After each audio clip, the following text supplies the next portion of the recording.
Hey everybody, welcome to the weekly news recap to the 11th to the 17th of November 2024. So, this week we had Half-Life 2's 20th anniversary, and as part of that, Valve made some updates to the game itself.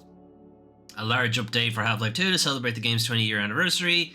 There's some commentary, some quality of life improvements, Steam Workshop support, a bunch of other things. However, something else that came out with it is this about 2 hour long documentary that's about the development behind Half-Life 2. And it goes into just how development was done and that's the things they wanted to change from Half-Life 1 and moving to the source engine and all that kind of stuff. But one of the more interesting things is right at the end of the documentary is when they start talking about Half-Life 2 Episode 3, which never happened. It's just also part of the joke about Valve not being able to make a game that ends in 3. There's no Half-Life 3, there's no Left 4 Dead 3, there's no Team Fortress 3, and so on. There's no Portal 3, and then even their DLC, they can't even get to a 3. Half-Life 2 Episode 2 was where it ended. Anyway, they went into kind of talking about what happened there and why they didn't end up making an Episode 3 and a couple of other things. And there's some interesting talk about they started to run out of things to do with the tools and features. So this was kind of, I guess, a kind of ethos that Valve had behind the Half-Life series in general, and it was that they always wanted to do something with their games that hadn't been done before in any other video game. So they always wanted it to be something like brand new, essentially, all the time. Half-Life 2 or Half-Life 1 even, physics-based puzzles and stuff like that was very new. Like, they started it, essentially. Half-Life 2 kind of like continued on that, but it also had this kind of giving a story to first-person shooters that also wasn't really a thing at the time either. The gravity gun, obviously, was a massive thing. Just being able to play with physics. Portal, obviously, the portal mechanic has shown up in a lot of other games since then, but it was completely novel, completely unique, kind of mind-breaking to a lot of people at the time. And they kind of wanted to do the same thing with Episode 3, but they kind of felt that they weren't getting anything massive at the time, so they had developed some interesting things. They had developed this kind of ice gun that could create platforms and traversable areas and stuff like that. They had this kind of blob monster that could follow you through the environment by like cutting itself up into smaller pieces to move through smaller areas. But for whatever reason, they couldn't bring it together for a full game, or they didn't feel like they could do it. It was enough. Arcane at one point were working on a Ravenholm version episode for Half-Life, which also never ended up happening. And for a similar reason, it was that Arcane was building their game and even they were having trouble making cool stuff. But this Neil Steele said, and if those guys can't do it, then I don't think anyone is going to be able to do it. Now, Arcane have obviously gone on to make some really, really good immersive sim games. These are the Dishonored guys, Prey, that time-traveling one, what is it? Loop? I only have Outer Loop in my head, and I know it's not called that, but something like that. But even the ice gun kind of came back in Prey, 2016's Prey. Like the glue cannon functions almost exactly the way it's described in the documentary. It's essentially just the same thing. We haven't seen a blob monster that splits itself up and chases you, though, in the environment. It's sort of like a reverse Knack, I guess. You'd be fighting Knack in Half-Life Episode 3. And the idea is you would go to the Arctic, hang out in the ice areas and stuff like that. It's just a little disappointing for why they didn't come back to Episode 3. They took a break to make Left 4 Dead, and it turned out really well for them. It was something new, 4-player co-op with a director AI kind of funneling different enemies towards you in different waves. Again, pretty new to video games at the time, and then obviously that did really well, so Left 4 Dead 2 had to become a thing, and then because it's Valve, Left 4 Dead 3 did not become a thing. Anyway, they felt that when it came back time to make Episode 3 that it's too late now, we really need to make a new engine to continue the Half-Life series, yada yada yada, and then they didn't do that at all. But on hindsight, in the documentary, they said we could definitely have gone back and just made Episode 3 and just gone on with what we had. Even Gabe Newell chimes in to say that Half-Life Alyx's ending, which I haven't seen, was mostly like a self-critical realization that they needed to move the story forward and not just keep looking at the past for Half-Life. Anyway, that documentary is really good. I do recommend it. It is like fairly lengthy for a YouTube video, so 2 hours. It's a good read or a good listen, good watch, something. Anyway, moving on. We had some other videos elsewhere. So Compulsion Games put out this 30-minute video that again is a sort of behind-the-scenes documentary thing of making of South of Midnight, which is their next game. It's got this sort of It's got this kind of stop motion Southern America, marshy America, swampland America, I don't know, magic thing going on. Excuse me, I'm gonna cough. As you can tell, I'm still very unwell. Anyway, apologies. I'm okay. Anyway, there's a fair bit of behind the scenes stuff here with the cast and the music and that kind of thing. But then sprinkled in between is obviously gameplay that we haven't seen much of from South of Midnight up until now. Anyway, that's about a 30-minute watch. Again, pretty decent. Goes into the world building and what they wanted to get out of it and why they decided to go with Bayou and the swampland and whatever else. I don't know. I don't know that part of America very well. Anyway, moving on. More deep dives. This one's a little bit shorter. It's a 15-minute video. But this is for Indiana Jones and the Great Circle. Again, showing you a couple of different pillars of gameplay for the game itself. Puzzle solving. There are some open-ended areas where you can sort of go off the beaten track, and side quests effectively. Just finding little puzzle things, and they can help you. In the main story, you know, they tell you about different entrances to a building that you're trying to get into, or they might give you some information about a side character or something like that. Some stuff about how the combat works, how the whip functions, all that kind of stuff. So it's really kind of delving into just precisely how the game functions. And I'm kind of digging it. It's sort of half immersive sim, kind of half linear first-person shooter kind of thing. Without the shooting. Well, not without the shooting. I mean, Indiana Jones does have a gun, but you're not going to be doing a lot of shooting, let's put it that way. You're going to be doing a lot of punching and picking up random objects and smacking people with them.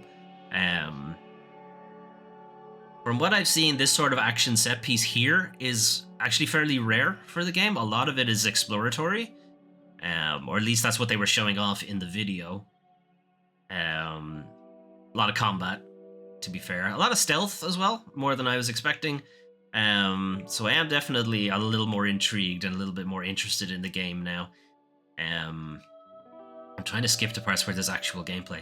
I swear to God, 2 rats come out of this guy's sleeve. Hang on, I want to make sure if that's actually what happened. Yeah, 2. Why 2 rats? 1 rat is enough. Excuse me. Anyway.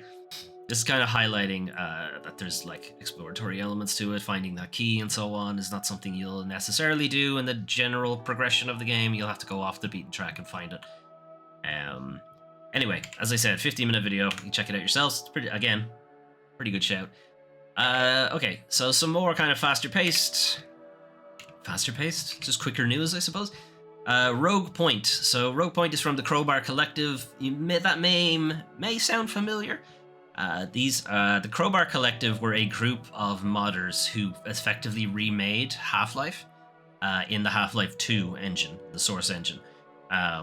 It's called Black Mesa, and it was very good. They'd been working on it for a very long time. They only really finished working on it around 2020. And they effectively started adding in the later levels, the alien levels and stuff like that. I think that took them a little bit of extra effort to get that working in Source.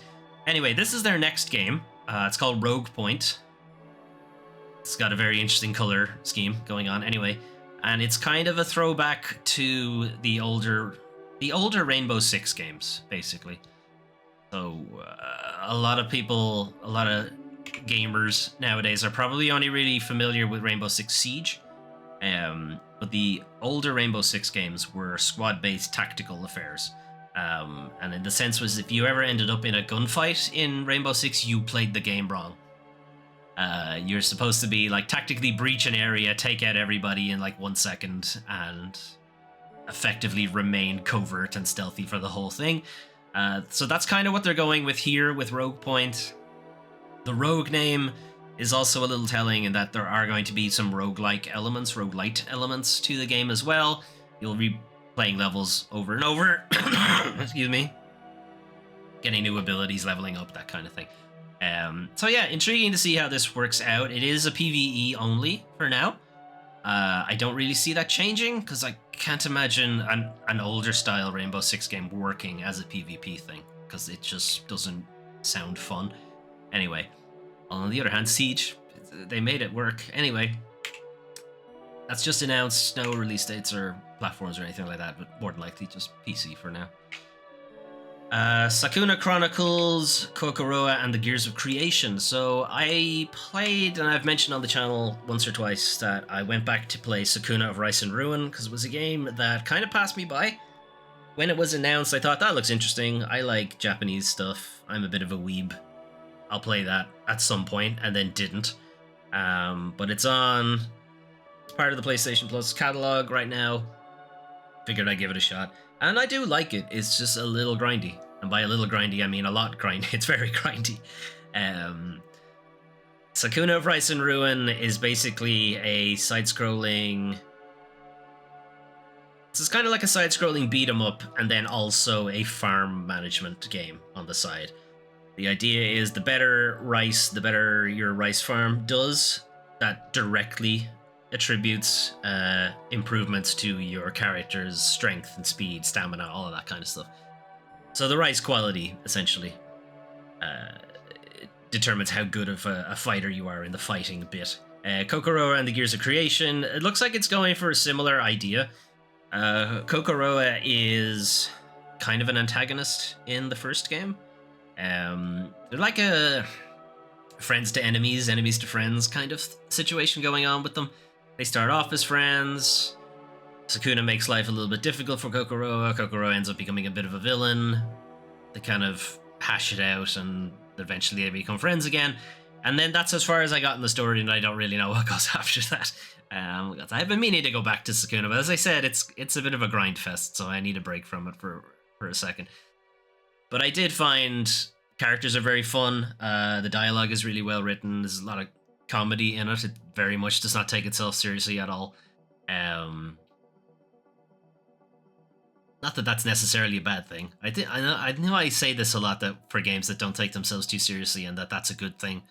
It is a good thing. But some games should take themselves seriously, and when they don't, it's a little frustrating, like Dragon Age. Anyway, moving on. Sakuna Chronicles, Kokoro, and the Gears of Creation is a spin-off. But again, only just announced. No news about release dates or platforms or anything like that. Ratatan. Ratatan, we talked about a good while ago because it had a Kickstarter launch. And I, for the life of me, cannot remember if I backed it or not.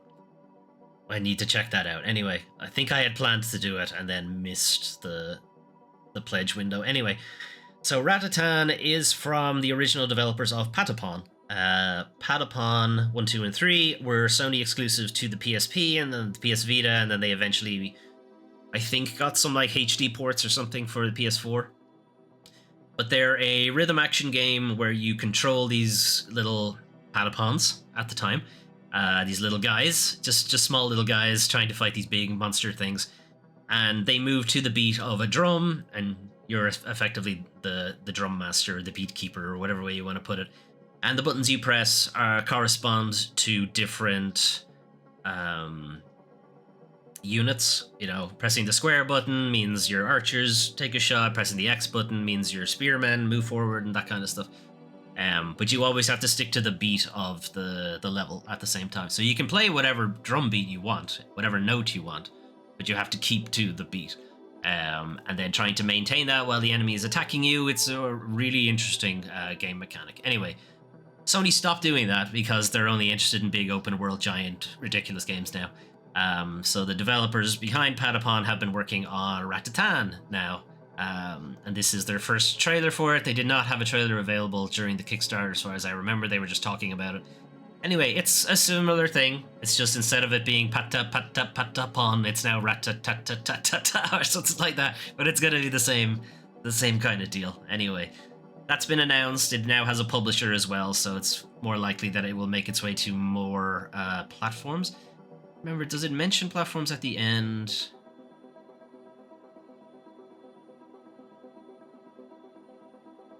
Any second now. Here comes 2. I could have skipped further ahead as well. Anyway. Ratatan. No mention of platforms. Anyway, PC, definitely. It's probably Switch because it would work so well on the Switch. It would be good to see it on PlayStation just to fucking show Sony. But anyway, moving on. And then some games who do have release dates. So Mythwrecked Ambrosia Island is a sort of... It's kind of like a Spiritfarer type thing, I guess. So Mythwrecked, you are wrecked on this island full of Greek mythical gods, essentially. So Hermes, Aphrodite, Zeus, etc. They're all on the island. And they've all kind of forgotten who they are, and it's sort of your job to remind them of their place in the world and try to get them back into the lives of mortals and so on and so forth. But it's also modern day, so not really sure how that works. The demo was interesting. It only kind of gave you the first open area, so the only people you talked to were Hermes, who was this sort of... He's not exactly a nudist, because he does wear underpants, but otherwise he's nude for the whole thing. Hermes, if you're not familiar with the Greek myth, is the messenger of the gods. He's meant to be delivering letters to the other gods on the island, and he hasn't done it for a very long time, which means the gods themselves haven't really talked to each other for a very long time, and as I said, forgotten their memories, forgotten who they are, etc., etc. Anyway, it's kind of got that vibe to it, but obviously everyone is a little bit probably not as you'd expect them to be. Anyway, that is coming out December something. I skipped too far ahead. December 5th, so it's out pretty soon. Infinity Nikki is the game I was talking about last week that nobody else was interested in other than me. Anyway, this is from a former Zelda developer. I think they worked on Breath of the Wild. And this is sort of an open world, similar enough to... Well, I was going to say similar enough to Zelda, but it's really closer to, like, Super Mario Odyssey than anything else. There's like little small puzzle areas out in the world, and you have these different costumes that let you do different things. Some of them are very video gamey, you know, they give you double jump, they give you a glide, they give you a bunch of other things, and then some of them are a bit more just cozy things, you know, they're there for grooming different creatures or for helping in fishing and stuff like that. Anyway, that has a release date, again, also December, early December at some stage. I'm just going to skip. December 5th, same day. Same day as Mythwrecked. And it's coming to pretty much almost everything. It's not coming to Xbox or Switch, but it's coming to everything else.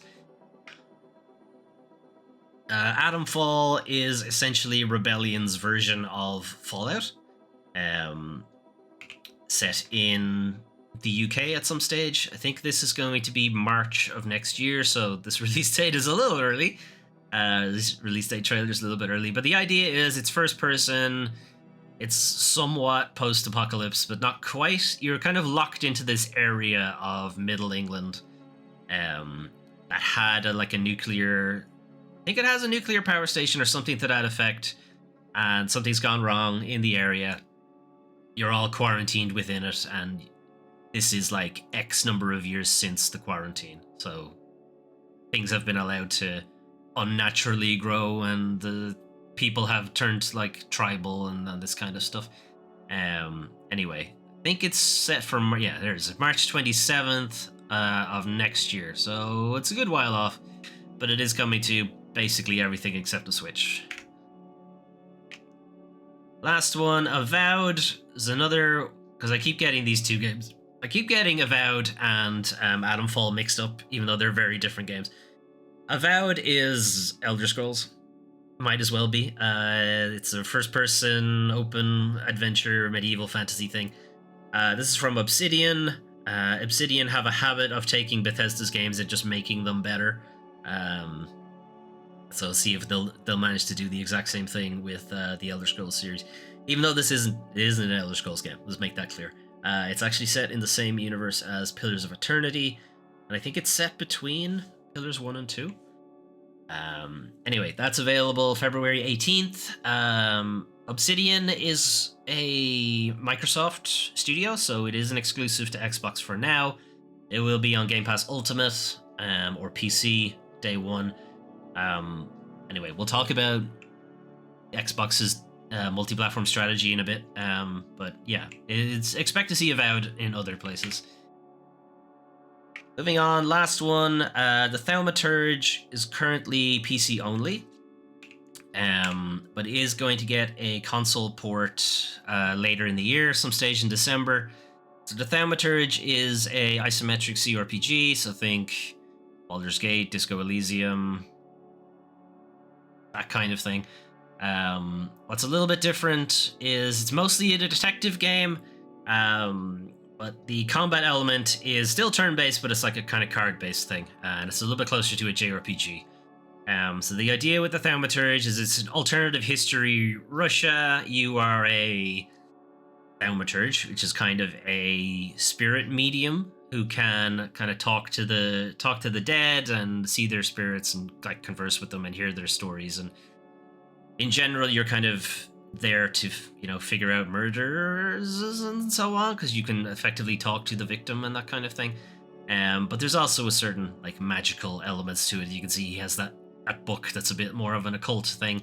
And then there's a little bit of a Pokemon element to it, because you have these little demons, spirits that can accompany you in combat. There's a certain element to strategy to which ones you want to employ and that kind of thing. So 4th of December, the day before those other two games, there is a demo available for PlayStation and Xbox at the moment. And as I said, this is a port. The PC version has been out since the beginning of the year. One thing I am kind of curious about is Fool's Theory, the developer, shuttered earlier this year. So it was a question of basically who did the port, because it wouldn't have been them. Unless 11-bit, like, I don't know, brought them in as like freelance contractors to do it or something. But the second thing would be like, who's getting paid for this? Like 11-bit obviously are getting their publisher rate, but are they getting, who's paying the developer? Because the developer doesn't exist anymore. It's I don't know. I don't like it, but anyway. I want to play it though, and the Steam Deck was not happy with the game, so it's my only real way to play it unless I get a good PC at some point. Anyway, moving on. So the GTA Definitive Edition was anything but when it launched, the GTA trilogy. But a recent update has kind of brought it up to par now with like kind of where it should have been. So the GTA trilogy originally launched for PC and consoles 3 years ago, got a very negative reception. You remember all the memes about it. It looked awful.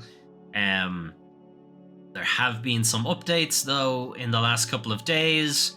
So this is a Digital Foundry video. Digital Foundry, if you haven't, you're not familiar with them, they do a lot of really good in-depth tech comparisons between games. So here's like a direct comparison between the Definitive Edition and what the game originally looked like. And it was kind of thought that like the real lighting just didn't really work with the game. It just showed off these really harsh edges and everything looked kind of awful.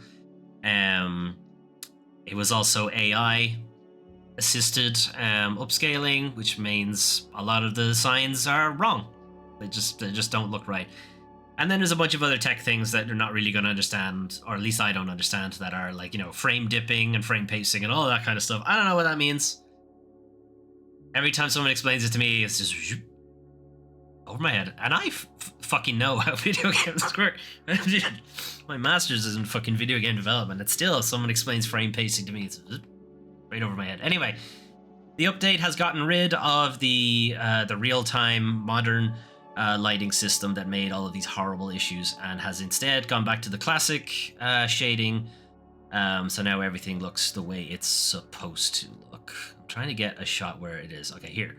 So this is using, go back. You can see he's got a horrible like plastic looking skin and stuff like that. So using the classic lighting system, it just makes everything a bit softer. It brings the colors back to the way they were supposed to be, the way they were intended to be seen. From the original game. So here's side by side between the original patch, which is, it's not real-time lighting exactly, but it's an attempt at the classic lighting, and then the one on the right is the current classic lighting stuff. So there are still some issues. Things still look a little bit too clean, so it does end up making things look like toys. You can only get so far. Obviously, the rain effect has been massively improved, but you can only really get so far when the game itself was never really a looker in the first place. You know, no one was playing GTA and thinking, "Wow, this game looks incredible." These GTA. Later GTAs, they were thinking that, but these particular ones, not so much. Anyway, it's been updated.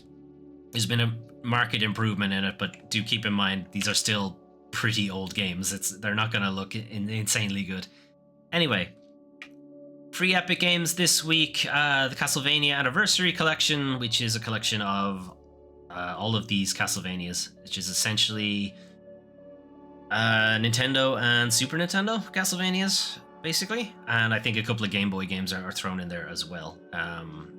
It's a pretty decent collection, and it's free, at least if you get it on Epic. And then the other free game this week was Snakebird Complete, which has been on the free games roster a couple of times. I think it's got a bit of kind of like the old Nokia Snake game, Nokia Snake game, but a bit more of a puzzle element to it, I guess. I don't know. Anyway, that's Snakebird. Right, moving on. Monthly games. So it is coming to the end of November, so some of the monthly catalogs are getting a refresh. So first up is the PlayStation Plus game catalog for November. November? That's the middle of November, right? Yes, that's what it is. PlayStation Plus. I don't know. I don't even know what day it is anymore. Anyway, the PlayStation Plus game catalog for Premium and Extra are getting some additional games. So coming to PlayStation Plus Extra and Premium, Grand Theft Auto 5 has been there many times on the catalog. It's somewhat, at this point, if you don't own the game, I'm not. What are you even doing? You've had so many opportunities to own it at this point. Anyway, somehow you haven't. It's there again. Took their time with that one. Anyway, it's been available on PS3, PS4, PS5 at this point. Lots of them. Anyway, moving on. Dying Light 2. It's pretty decent first-person zombie, somewhat open-world game. The parkour elements are pretty good. When I played it, I felt like it took way too long to get to the good part. Like, there's a part where you eventually upgrade your character to enough parkour stuff that you're feeling like you're fucking Spider-Man jumping around the place. But it takes way too long to get there. You should have been able to get there, like, very early. But anyway, that was my gripe with it. Like a Dragon Ishin is a remake of the original Yakuza Ishin, which, as far as I'm aware, never got out of Japan. So it was always like an import thing. But this is essentially the Yakuza Like a Dragon games, but go throwback in history. So it's more like the Edo period, I think. Basically when Japan was opening its borders to the rest of the world. So it's kind of that period. But it's still a Yakuza game, so do expect incredible, like, drama right beside incredible comedy all at the same time. MotoGP, it's, you know what that is. It's a motorcycling racing game.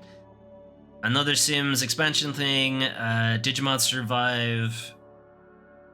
Digimon Survive, I think, is like a visual novel and then also like a tactics game. Join Takuma and his friends as they fight their way. Digimon Survive is a hybrid visual novel tactical RPG. So, yeah, okay, so it's not really what you might expect from a Digimon game, which is probably what you'd expect from a Pokemon game. It's not that. It's very different. Anyway, it's probably closer to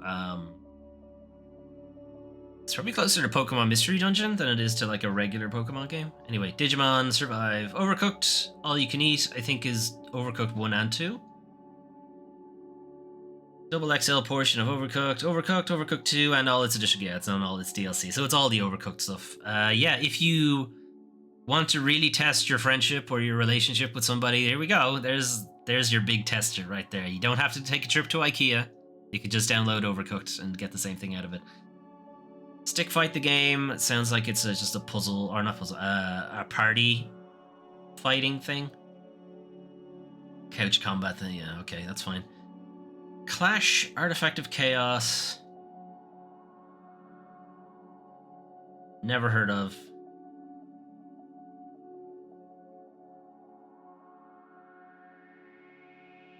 Okay, it's like a first-person melee combat thing. Okay, check that out. Killer Frequency is a pretty good. It's kind of like a first-person.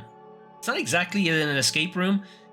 So the idea with Killer Frequency is you are playing a radio DJ, and for some reason you are being roped in to help with the police and emergency responders that night. For some story reasons, don't think about it too hard. And there's a serial killer on the loose, and people call in and they're like, "Oh, he's gonna get me," and you need to help them escape by telling them what to do. Essentially, it's good. It's actually really good. Hungry Shark World sounds like a mobile game. Become a shark and spread terror on the beach, so it's just Manhunter.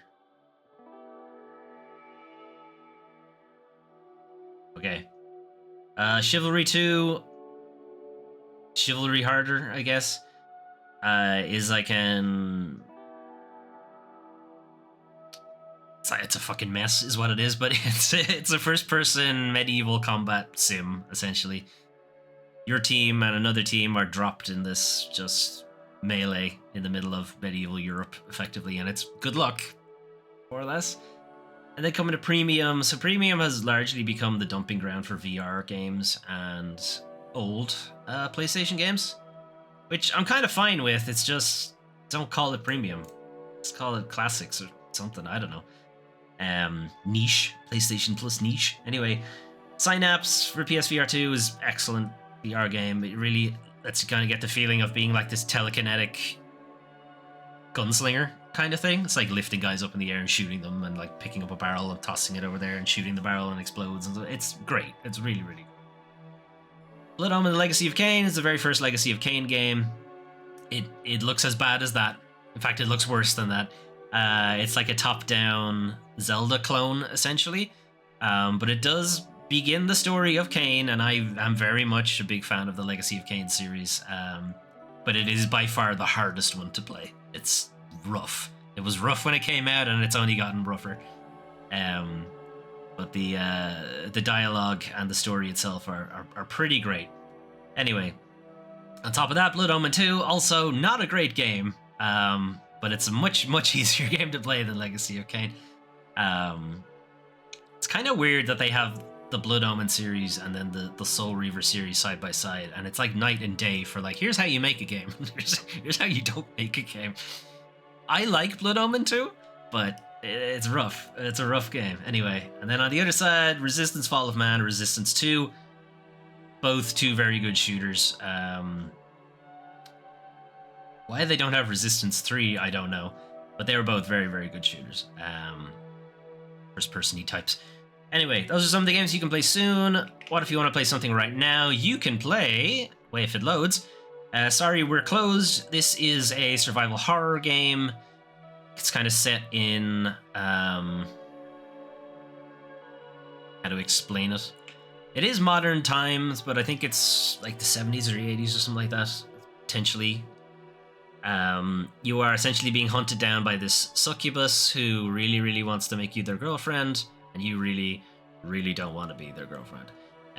That's kind of the overarching plot. So you're trying to find ways to basically, one, escape them, and two, kind of make them stop hunting you down. The kind of gimmick for the game is that you can jump between like this psychic vision world and the regular world. So it's got a bit of a Silent Hill jump thing to it. But you have control over it, whereas in Silent Hill you don't have control over when the world changes. And the other gimmick is that if enemies are within your sphere of vision, psychic vision or what have you, you can see their weak points and shoot them. But if they're that close to you, they can hit you, right? So you're kind of doing the risk-reward thing of let them get a little bit closer and hope your aim is good, which means you won't waste resources too much, or shoot at them from afar. You can't see where their weak points are, but, you know, you'll probably end up using more ammo and so on, but you'll be safer. Anyway, that's kind of the vibe for Sorry We're Closed. Reviews I've seen for it are pretty well received. So I'm quite looking forward to playing that. I'm very much here for the survival horror renaissance, it has to be said. Anyway, the complete opposite of that game, probably, Lego Horizon Adventures. This is a Sony first-party game that is actually a multi-platform game, because this is also going to be on the Switch, and I'd imagine it'll make its way to PC at some point as well. So I believe this is a retelling of the first game, but done in the kind of more modern Lego slapstick comedy vibe to it. So it's not going to be anyway as serious as the Horizon Zero Dawn game. It's co-op for one. As far as I'm aware, you only ever play as Aloy in that game. Again, I've never played it. It's one of the few Sony exclusives I haven't played. I don't know. I just have no interest in it. If I want to fight giant monsters, I'll play Monster Hunter, I guess. Anyway, the Lego vibe to it is somewhat appealing. I do like the Lego games. There's just something cozy about them. I don't know. I think what the deal is that I like the sound effects of picking up coins and the bricks being put together and stuff like that. I think I just like that sound effect. Anyway, you just play that all the time. I wouldn't have to play the games. Anyway, that's Horizon Lego Adventures or whatever it is. As you can see, it is... Oh, it's already on PC. Okay. So it's on everything except Xbox. Fuck you, Xbox. Alright, moving on. Rise of the Golden Idol. I am playing through this myself right now. We played Curse of the Golden Idol on the channel. It was early last year or possibly early this year. I'm not sure. So the gist of the Golden Idol games is they're kind of an ad-libs type thing or fill in the blanks type thing. So you survey the scene that is presented to you. Usually it's an accident or a murder of some kind. And you're collecting just words. So usually it's like proper nouns and stuff like that and verbs and what have you.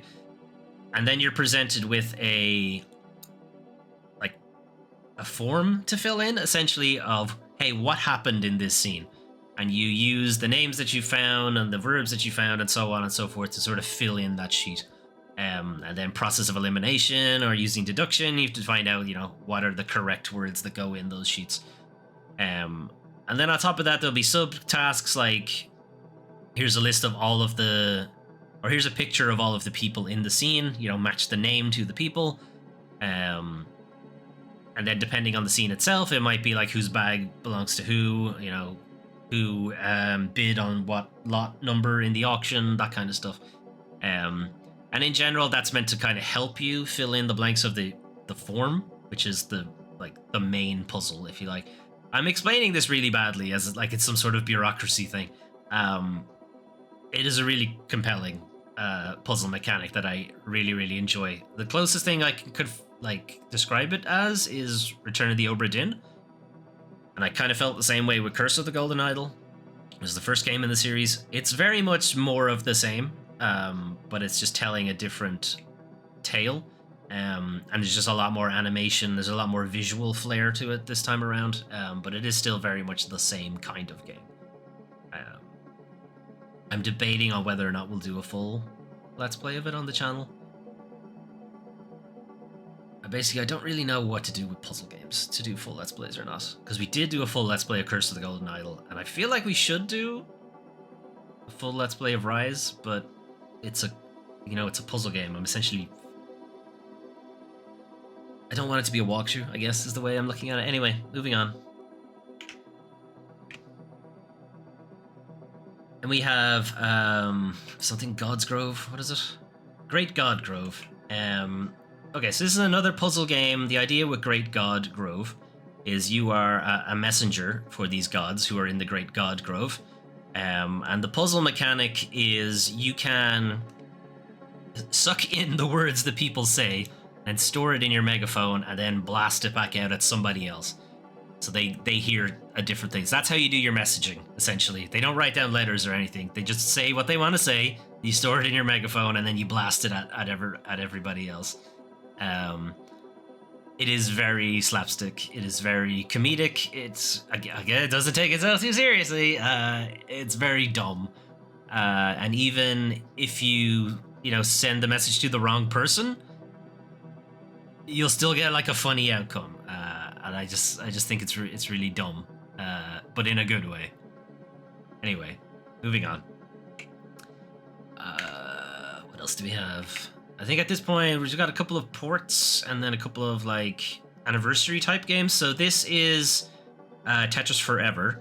This is a kind of anniversary type game. Tetris has had its 35th anniversary or 40th anniversary, something crazy like that.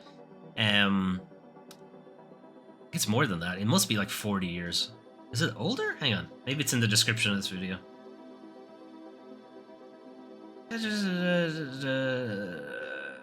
It doesn't say. A very long time. Anyway, the Tetris Forever, the game, is part documentary and then part taking you through the history of the game. So you can effectively play the very first version of Tetris all the way up to like modern Tetris.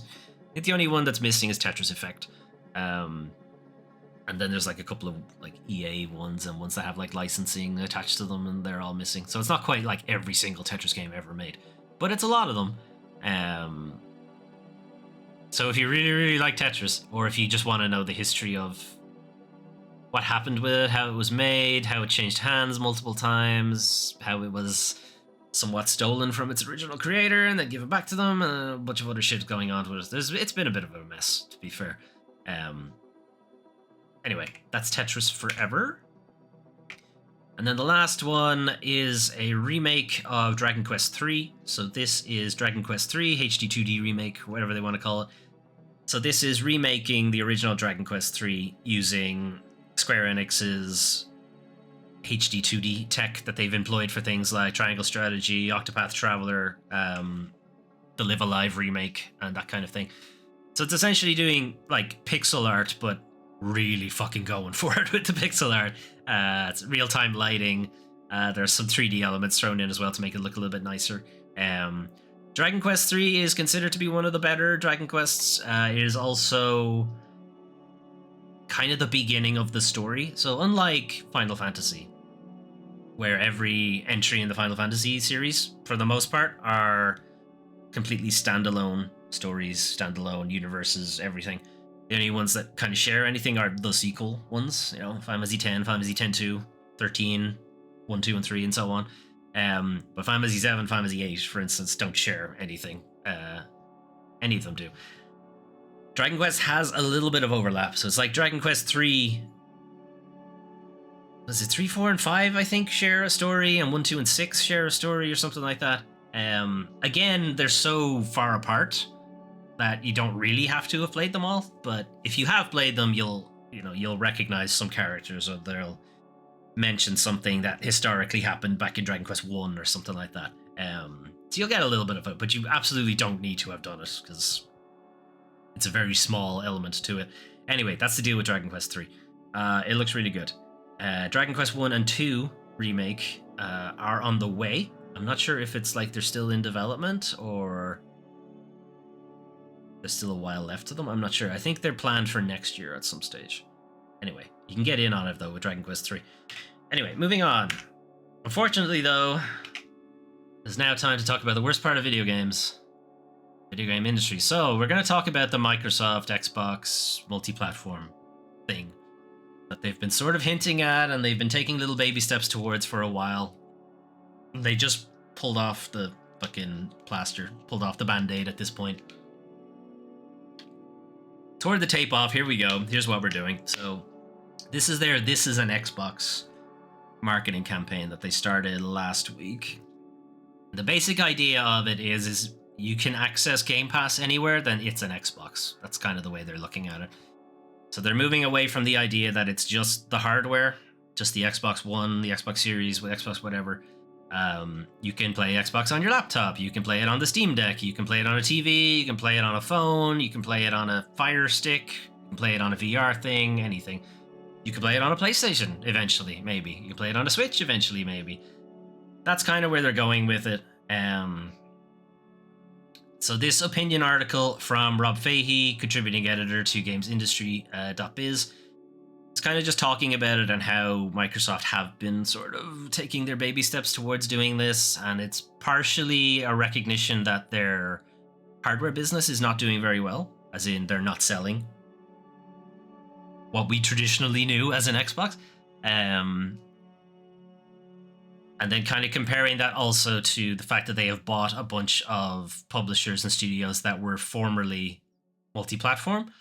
And if they're ever going to make money back on it, they're going to have to stay multi-platform. Right, so the idea is of having something like Halo sitting alongside Call of Duty, because they are effectively stable mates now. They're owned by the same studio. Call of Duty makes astronomical amounts of money more than a Halo would if Halo stayed exclusive. So their idea is, if we're going to have these two studios have to be parity, we have to make our money back. We can't be beholden to exclusivity anymore. That's kind of the basic gist of this opinion article. So this is an Xbox marketing campaign. It's trying to highlight the core benefit to consumers, which is essentially you don't have to buy a really expensive black obelisk.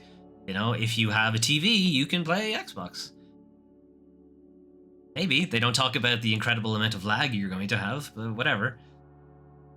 So it's trying to highlight the core benefits to consumers. It's kind of pointed out that the like diehard Xbox fans will just see this as capitulation to like Sony won the console war, or Nintendo won the console war, or whatever. It's a little difficult to argue that Sony haven't won it, since they are de facto the biggest in hardware sales anyway. They certainly are. So Microsoft's game titles steadily becoming more multi-platform. They'll possibly start seeing plenty of their sales on PlayStation. Sea of Thieves made a lot of sales on PlayStation, and because there's no Game Pass on PlayStation, anyone who buys the game is buying the game. You know, they're not just playing it through Game Pass. So the idea now is, or the question is for Microsoft or Xbox coming ahead, is it a platform holder now that has lost interest in the idea of software exclusives? You don't think it's a coincidence that this Xbox campaign comes out at the same time where Phil Spencer is kind of doing the rounds interview-wise, trying to emphasize that the company is committed to future hardware launches? I think the idea is that they'll probably keep making the hardware, the machine, but I think the deal will be that sales of the games themselves are no longer capped by how many people own an Xbox. You know, you could only sell so many copies of Halo to people who own the machine that plays Halo, right? Or plays Fable, or plays whatever it is. I'm saying Halo because I think it's probably the better known Xbox first party thing. But there's a cap. Like, say, you know, 1 million people buy an Xbox and you put out Halo. The most you can sell likely is 1 million copies. Why would you possibly sell more than that? You know, there aren't more people that can play it. Whereas if it was multi-platform, you would now be capped by how many people own an Xbox, how many people own a PlayStation, how many people own a PC, how many people own a whatever, and so on.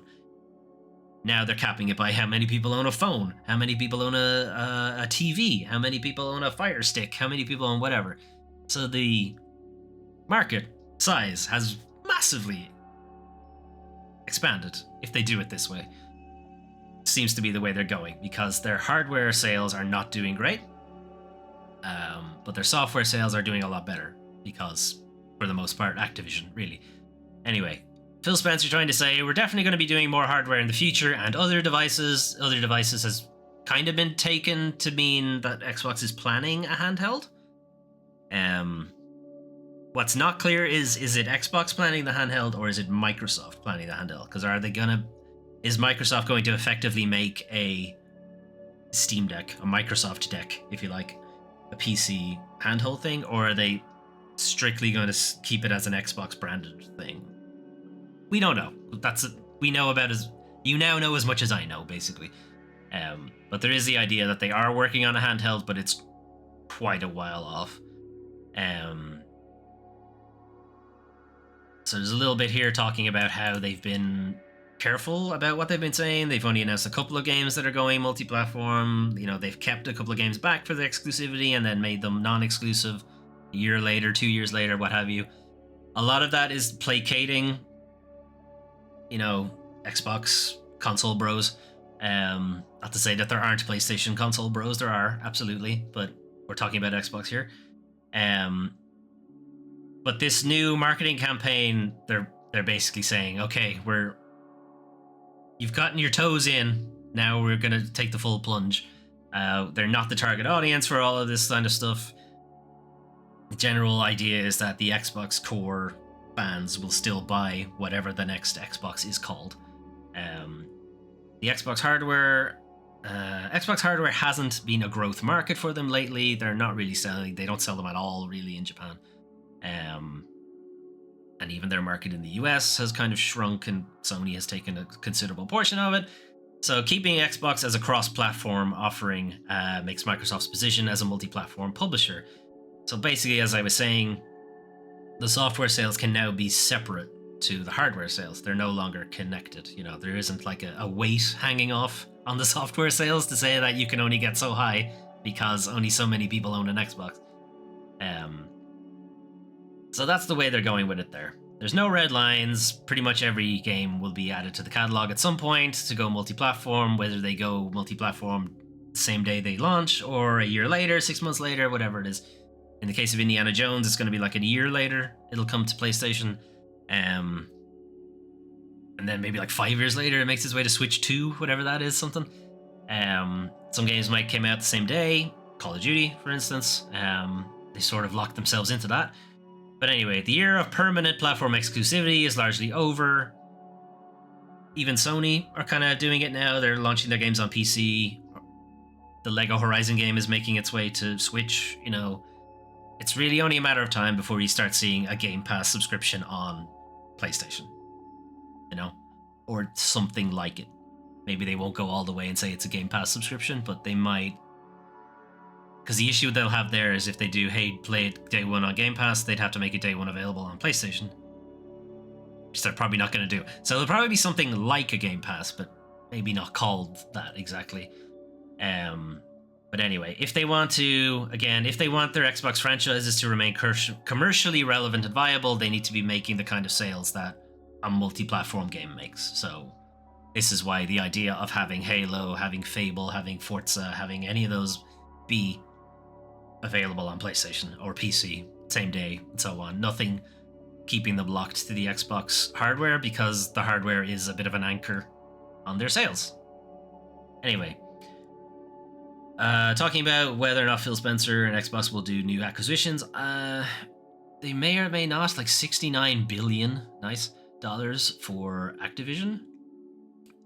Big Daddy Microsoft are like, you made any of that money back yet? Or so whether they'll actually do any more acquisitions, I don't know, but it's kind of generally going to be seen as them rounding out their publishing business instead of bolstering a platform. So they're no longer going to be acquiring studios to bolster the Xbox product itself, and it's more a case of we're just filling in gaps in our publishing, like niche areas that we're not making anything for right now. Survival horror, for instance. I don't think Microsoft have anything that they're doing with that. Anyway, it's mentioned here that Sony are also kind of getting in on that as well. So we'll probably see more high-profile Xbox titles going to other platforms sooner rather than later. Maybe they'll see an established subscription service maybe on PlayStation. Again, this is all speculation. But it has been seen right now that Microsoft are not planning to do a Sega. If you weren't around at those days, the Nintendo and Sega console wars, they were for a time equivalent, maybe Xbox, PlayStation. You had the Sega Saturn, you had Sega Mega Drive, you had the Sega Dreamcast, and so on, and they sat alongside the Super Famicom, the Super Nintendo, Nintendo 64, etc. And when the Dreamcast didn't do great, Sega effectively exited the hardware business and just went on to just make games.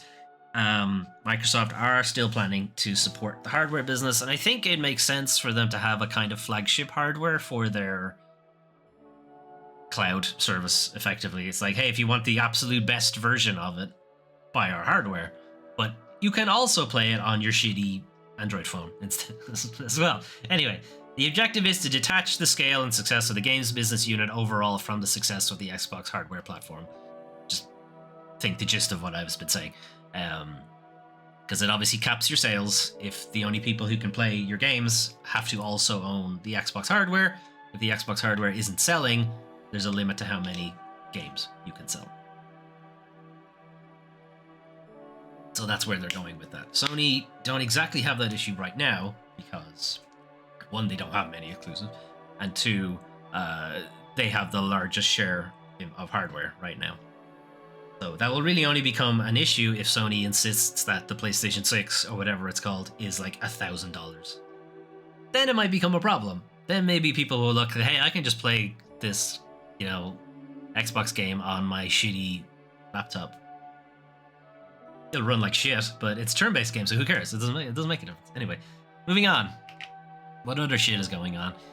Okay, so we're still looking at some more layoffs. Tequila Works is a studio behind Rime. Song of Nunu I've never heard of.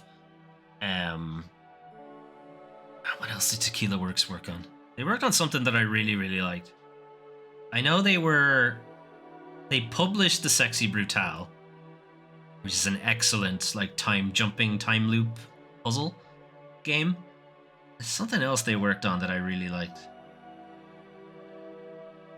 No, it escapes my head now. I meant to make a note of it and then say, I'll remember that, and then I straight up didn't remember that. Anyway, so the studio behind Guilt, the Stadia exclusive that was rescued. Yeah, I liked that. Anyway, has filed for insolvency. The heads of the studios have quit their jobs, which is notable because most of the time that doesn't happen. So that's interesting. Anyway, their funding from Tencent was pulled at some stage this year. It's left the company without cash flow. They can't pay their developers while they work on their game. Traditionally, the cash flow is largely the problem when you are mid-development on something. Because you need to be able to pay your developers, but you're obviously not bringing in any money. And that was obviously the excuse for things like DLC or like skin packs or that kind of thing, which then morphed into live service games and so on, which was essentially pay our bills while we make the next big thing. Anyway, that's not happening for Tequila because Tencent pulled out. This would explain why they had to cancel the game last month and laid off some workers, which we talked about, but has now resulted in the dissolution of the studio. Founders have left, and the former chief operating officer Terence Mosca, I think it's an Italian studio or Spanish studio. Tequila, Spanish. Is that racist? I don't know. It's according to Eurogamer Spain, so I think I'm right. It may be racist, but I'm also also right. Anyway, prolonged market conditions, which means nothing. Really, the issue is that Tencent just stopped paying the bills. For whatever reason. A reason was not given. Who knows? Kind of weirdly, though, remaining workers are still expected to fulfill their responsibilities. One would question what responsibilities they have if the studio can't pay them. But they may not be in a position to pay the salaries of those workers, so I don't know. Contract says I do the thing, but the contract also says I get paid for doing the thing. So anyway, that's a bit of a weird one. Tencent acquired Tequila Works in 2022, became a majority shareholder. Sorry, they didn't acquire them. They became a majority shareholder of the company. But obviously this kind of corporate consolidation did not work in their favor. 2022 would have been coming out of the pandemic as well, so they probably needed the money. Anyway, not great seeing studios shut down, but, sometimes studios get opened up by the same company. Speaking of, Hideki Itsuno will be joining Tencent's subsidiary studio from Lightspeed. So, Lightspeed Studios is a subsidiary of Tencent. They work on the mobile version of PUBG. and now they're going to be opening a Japan studio, Lightspeed Japan, and that will be headed by Hideki Itsuno. Hideki Itsuno, we talked about a month ago, maybe a little bit longer, that he had left Capcom essentially because he had done what he wanted to do there, and probably wasn't going to get a chance to do it again. So Hideki Itsuno is probably best known for Dragon's Dogma and Devil May Cry, but he's also worked on Bionic Commando and Street Fighter and a bunch of other Capcom properties.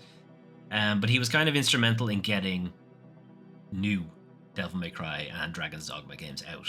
Devil May Cry 5, it had been a very long time since Devil May Cry 4. When Devil May Cry 5 came out, even when it was announced, I was flabbergasted. To be honest, I was like, no fucking way are they making another Devil May Cry. And they did, and it's really good. I don't know how well it sold, probably not great, but holy shit, Devil May Cry 5 was, just when they announced it, that was incredible news. And then actually playing it and finding out that, yep, it's real good. That's Devil May Cry. It reeled some good shit right there.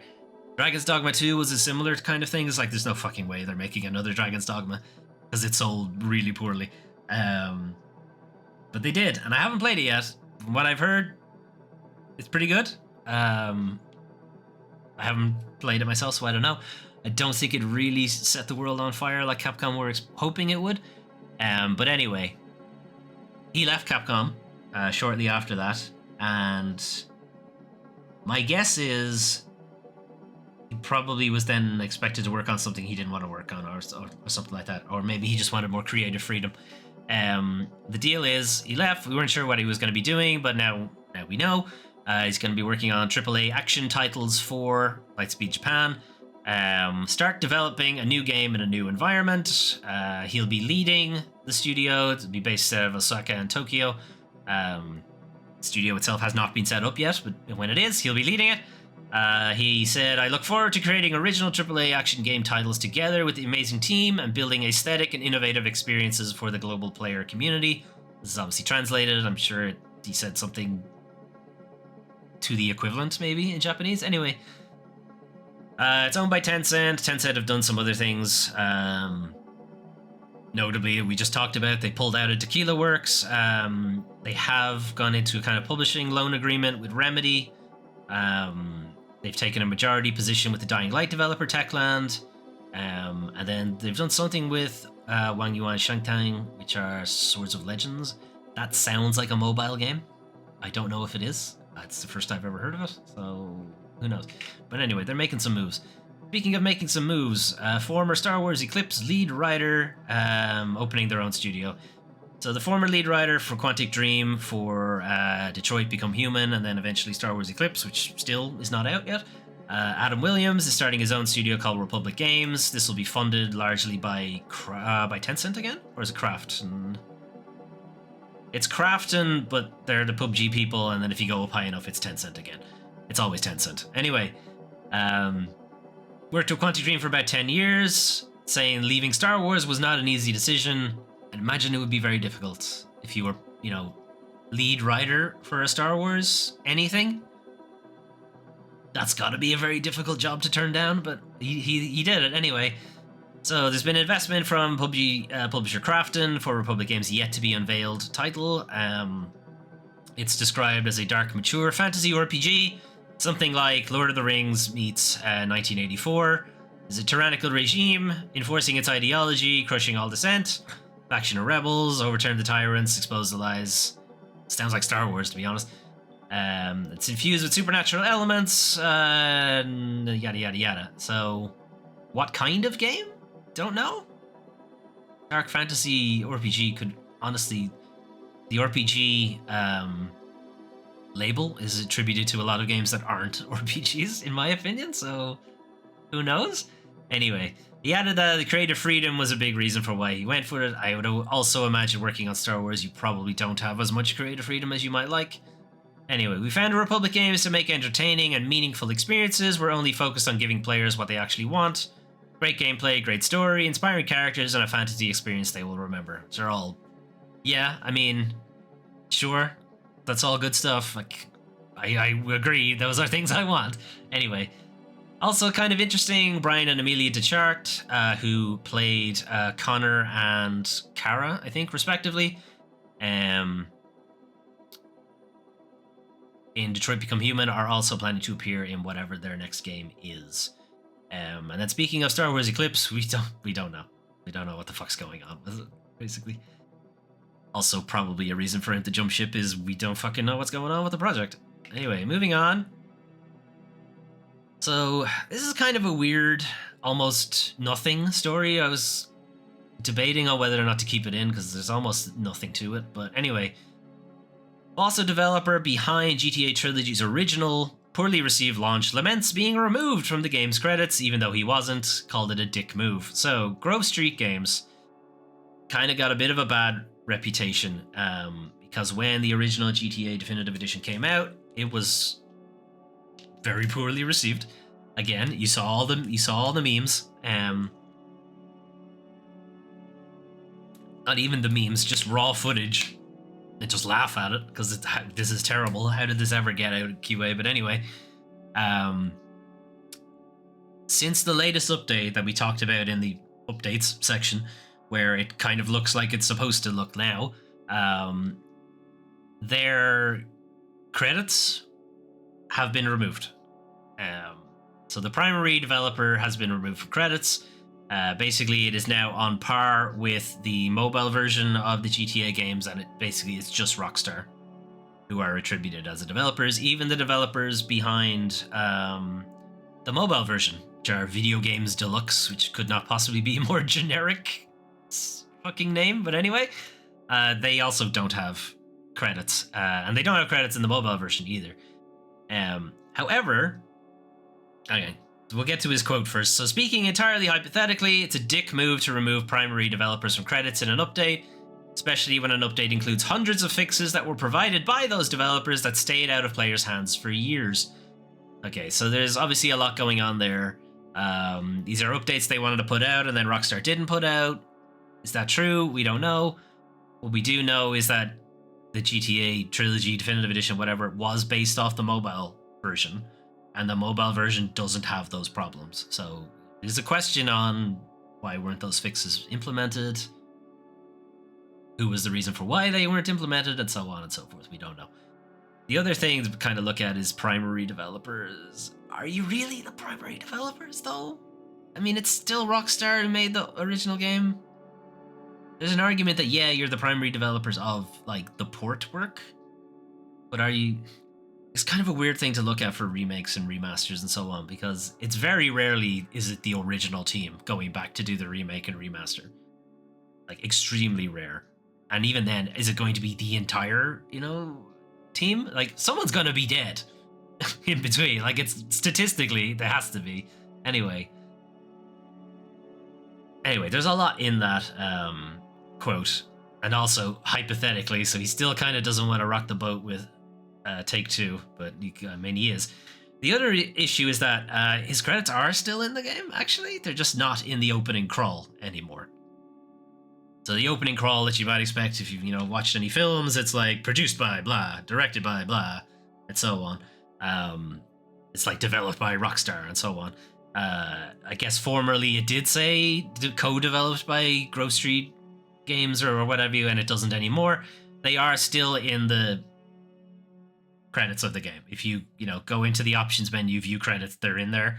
When you finish the game and the credit scroll, they're in there as well. So they haven't actually been removed. They're just not in the opening anymore. You could argue, again, is kind of a dick move. But the idea that they've been entirely removed from the credits is not true. Anyway, this is somewhat... the only reason I'm kind of bringing this in is because Rockstar does have a habit of leaving people out of credits. Criticized for leaving staff members out of credits. Like, they have done it. Even their own employees, they've left them out of the credits. But this is a case where, no, they haven't actually left you out of the credits. They've just left you out of the opening crawl bit. You can argue whether or not that's a dick move. I'd argue it is. Especially if it was already in there and you deliberately removed it. There's some shittiness there, but... Anyway, like I said, this was almost a non-story, but Maybe it still is a non-story. Anyway, moving on. So this is QA people walking out of Bethesda or ZeniMax because of Microsoft's just complete unwillingness to deal with the union. So hundreds of workers at ZeniMax, guys behind Fallout, Elder Scrolls, Doom, that kind of stuff. So the QA team specifically went on a one-day strike, November 13th. It was Wednesday last week. Allegedly, it's lack of bargaining by Microsoft over issues like remote working and outsourcing. So does this sound remarkably familiar and similar to a bunch of other studios that were doing the same thing? In fact, it might actually be Microsoft again, who we were talking about last week, but it was for Activision.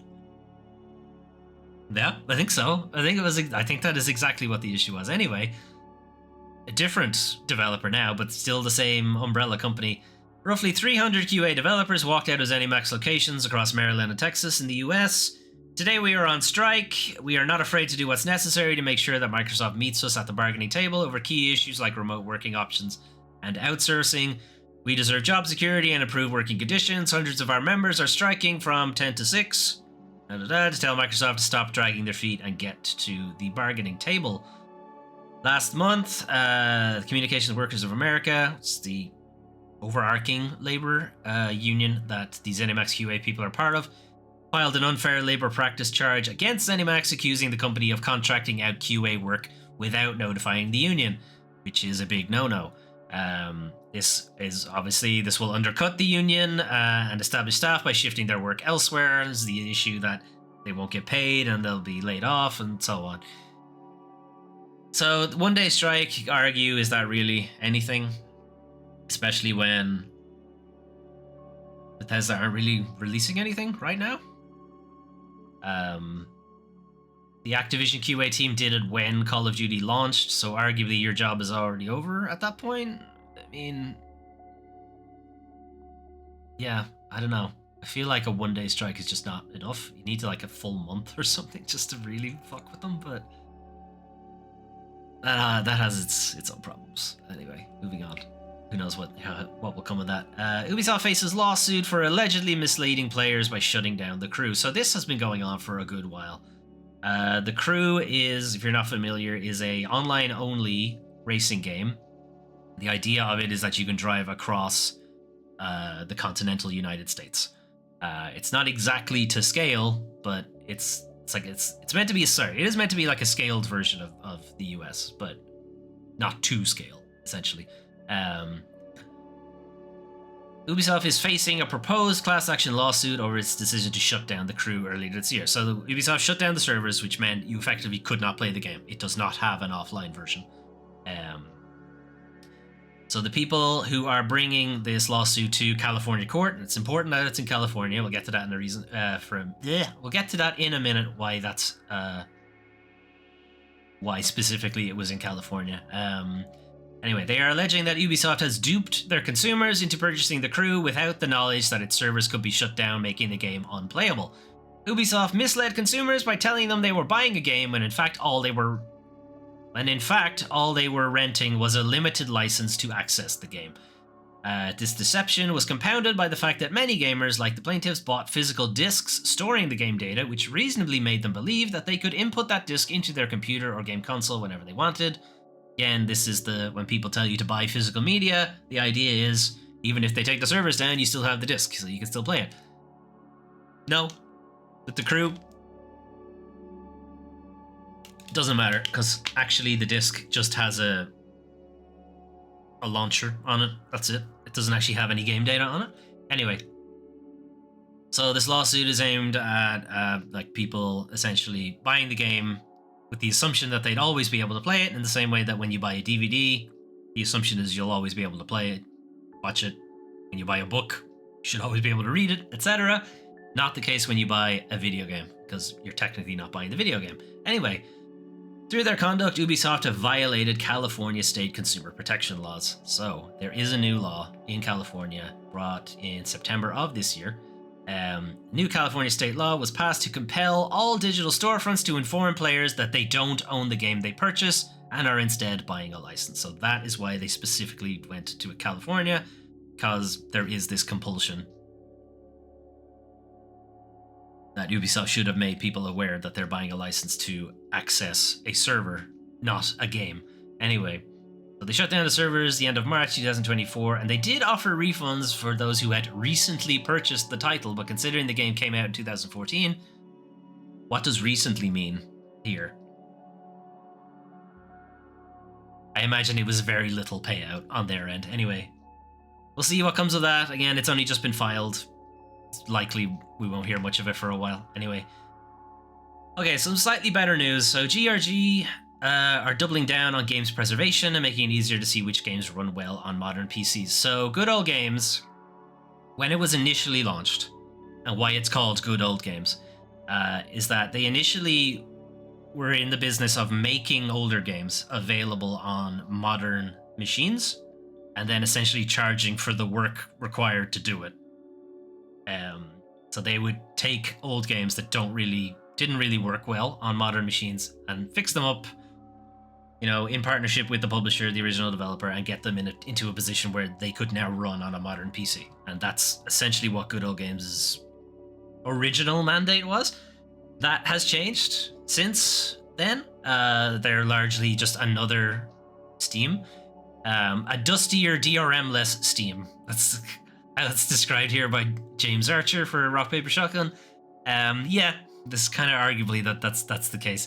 It's not maybe as slick as Steam, but hey, at least the games don't have DRM in them.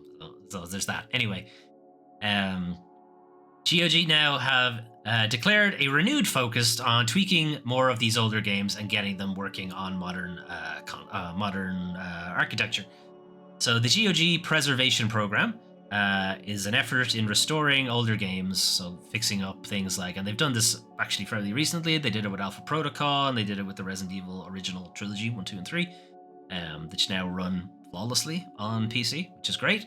And they're likening it to the Steam Deck verified system, or the verified badge. So if you own a Steam Deck or have been on the Steam storefront recently, you might notice that there are different statuses for Steam Deck compatibility for some games, and it's like verified, playable, not supported, I think is the way it goes, with the green tick being the good one and the yellow thing being you might have some issues but it'll be fine, etc. There's a couple of other versions.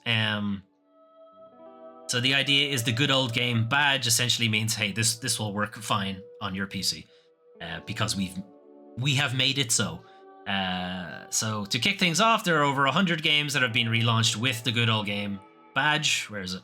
This thing, which includes Resi 1 or Resi 3 rather, which is here, Alpha Protocol, and so on. There's a bunch of other ones that were added: System Shock 2, Vampire the Masquerade, which is a fucking ordeal to get working on a PC, so that's good. I hope that's actually true. The original Fallout New Vegas, again, another one that's pretty great to have working, because for some reason it's a fucking nightmare to get running properly. Curse of Monkey Island, similarly. I really like Curse of Monkey Island, so it's great that that's actually available. Anyway, there is a full list available there. It's a horrible long spreadsheet, which I have looked at. There's some interesting games there on it. Anyway, they're adding more as they go along. It's entirely possible that there are games already on the store that meet the criteria, they just haven't got around to it yet. So our goal is for all games, whether recent or classic, to eventually become part of the preservation program. There's a long backlog of classic games available on GOG that may already qualify for the program, but our team has not been able to confirm it. We aim to support as many games as possible. It's not always entirely up to us, which is more of a reflection on publishers and developers just not playing ball. Or possibly no longer existing, and we don't know who owns the rights, which is also sometimes an issue. Anyway, that is the plan. That is pretty good stuff to see. And fucking getting Vampire the Masquerade working is pretty good. Alright, speaking of a little bit more good news, and also more of the game's preservation kind of things, Unreal and Unreal Tournament are being made available for free through the Internet Archive. So this was news 2 weeks ago. We talked about it, how the Internet Archive and a couple of other similar institutions were struck down, saying that no, you can't host games basically as a library because commerce and capital wins. essentially. So I'm not entirely sure if this is in response to that or if this was always planned in the first place, but essentially Epic, the owners of Unreal, the Unreal Engine, and probably best known for Fortnite at this point, also the original developers of Unreal, that's why the Unreal Engine has that name, came from the game, but anyway, have given permission to the Internet Archive to host Unreal and Unreal Tournament. There's a bit of a history lesson here. Maybe it's good to reflect on it, because I mean, I knew this already because I lived through it, but I guess maybe newer gamers, players, maybe not, might not be aware of it. So, and around the 97-98 mark, Quake and Unreal came onto the market. They were two first-person shooters, very good games all by themselves in their own right, but the more important thing was their engines were made available to the public.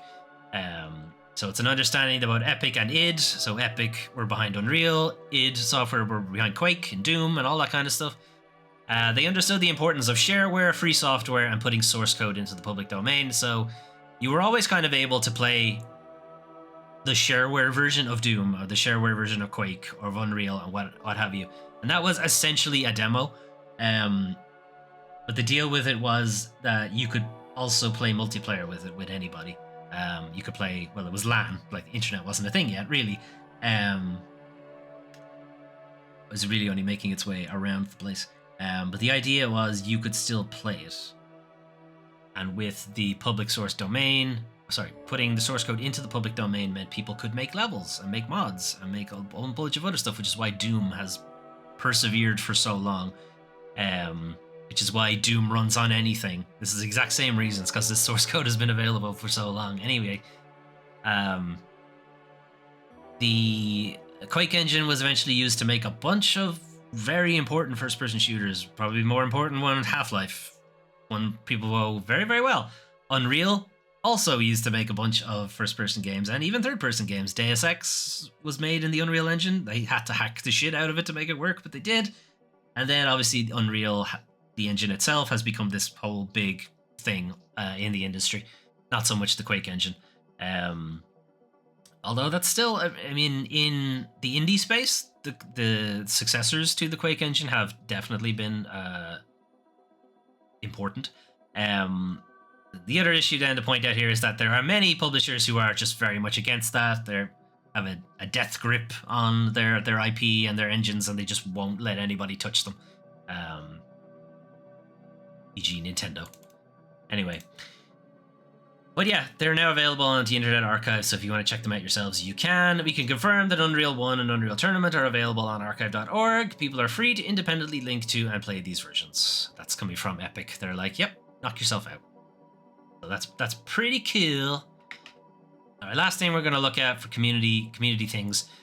So we talked about the Grammys, and that this is like the third year that there is a video game soundtrack section for the Grammys, and we also talked about how you're essentially paying to be nominated most of the time, which is why it's why the nominees are the nominees. But this is more of a kind of interesting one, because this is specifically for covers of, it's like covers and arrangements, I think, orchestral arrangements of other music. And this category isn't specifically for video games, but a video game cover has made its way into this and was nominated for it. So it's Last Surprise from Persona 5, which is the battle music from Persona 5 for regular fights, not for like boss fights. It's very good all by itself. It is very jazzy all by itself anyway. But the 8-Bit Big Band, which is a jazz group of about that many people, which is a lot, did a pretty cool cover of it. There's a link here to it. It's pretty good. Anyway, that has been nominated for Best Arrangements, Instruments, and Vocals, alongside a bunch of other songs that aren't video games, so who cares? Anyway, that's pretty cool. And it's at least, again, not clear if you essentially have to, pay to be nominated for this category as well. Who knows? Probably. I would say you do, but anyway, it's interesting to see a video game in there. They have won before with a cover of a Kirby song in 2022, so it is, not unique to have a video game in that category, but it's you know, you have 2 nickels, which isn't a lot, but it's weird that I have 2 of them. Anyway, we will leave. Yes, sorry, we're closed to loop. Anyway, that is your news for the 11th to the 17th of November 2024. So some interesting updates there from. Okay, so the Half-Life 2 anniversary documentary, what could have been with episode 3. Will they ever go back and do it now? Probably not, but you know, it's interesting to kind of read their thought process behind it, and that it had to be like super unique and compelling and like push the industry forward. It couldn't just be a good game. You know, it had to be like this massive industry shattering thing, like because Half-Life 2 was, or Half-Life 1 was, and Portal was, and so on. I can see why that would give them problems with trying to develop the game. It's also probably why we haven't seen a new game from Valve in such a long time. Anyway, documentary for South of the Border, is that what it's called? Fuck, I can't remember now. No, South of Midnight, is that what it's called? South of Midnight, I think is what the game's called. Again, showing just some gameplay from it, because we haven't seen much. There's like that one video, I think it was on the Game Awards, but we didn't see much beyond that, or haven't seen much beyond that since. Indiana Jones, we've seen a good few now. But yeah, that kind of like unbroken sections of gameplay that are in the video I showed earlier kind of gives you a better gist of how the game is going to play. It's less linear than I was expecting it to be. You know, I was expecting it to be a fairly, not on the rails kind of thing, but a fairly like beat to beat, set piece to set piece kind of thing. And it does seem like it's a bit more of an exploratory thing. So I do appreciate that element of it. Bunch of release dates for some games that I'm kind of interested in. I don't know about Mythwrecked because I'm not a huge fan of the representation for the Greek gods. I don't know. I guess I'm very like I like the classics. Just stick with the classics. I guess I'm spoiled somewhat by how Supergiant Games did them for Hades, and I'm like, anything that's not them is like, what are you doing? Anyway, we'll see. We'll see what kind of reviews it gets. The monthly games for PlayStation, I'm pretty happy with getting like the Legacy of Kain games because they are difficult to get running on PC, or I have found it difficult. And with the Soul Reaver remasters coming, that's effectively all of them. The only one missing now is Legacy of Kain Defiance. And that was in the big list of GOG good old games verified thing. So we can at least get it running on that. Get that version running at least. Over on the industry bullshit side, like the position Microsoft is taking to like decouple its software from its hardware is like commercially makes sense. I don't know how well received it will be by the fan base, the Xbox bros, but it does make sense. And like this kind of software exclusivity it's only really good for the platform holder. It's not really good for the industry as a whole. And it's also not great for games preservation. Like there's a bunch of like the reason you're seeing so many remasters, re-releases and so on is because a lot of them are just not available on PC. Or were never made available on PC. Because if they were, you would have been able to keep them up to date. Or at least GOG could keep them up to date or something. You'd have people playing it and pointing out issues with like modern hardware and stuff like that. But because they're exclusive to things like the PlayStation 3, which has a very unique architecture,